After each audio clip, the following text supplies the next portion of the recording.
Well, recently I read the Scrapbook of Frankie Pratt by Caroline Preston. And this book was recommended to me by Anna, one of our library employees, when we were putting together a staff picks book display.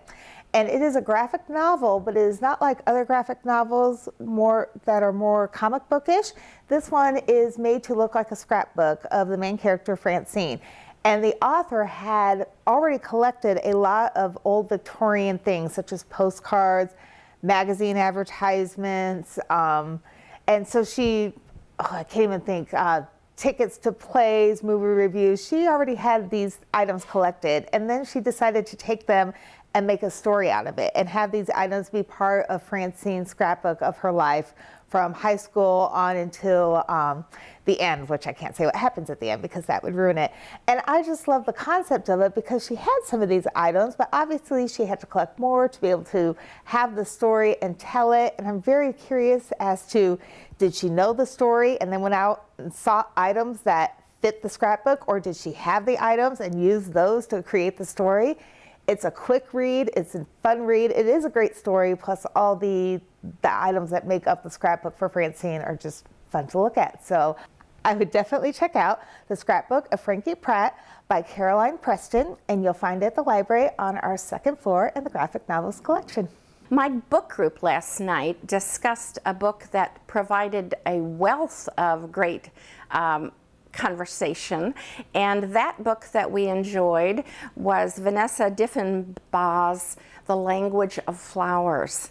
It's an adult fiction novel. It came out a couple of years ago, and it is a book that deals with foster care, a baby born out of wedlock, and of course flowers. And I'm an avid gardener and I adore flowers.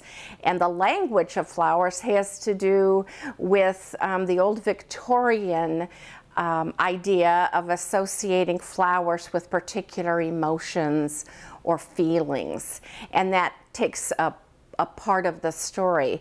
The main character is Victoria Jones, who is a young girl who started out in foster care, having had 32 different homes. And it goes back and forth a little between one favorite foster care provider, actually, the one person that loves her unconditionally, and that's Elizabeth. And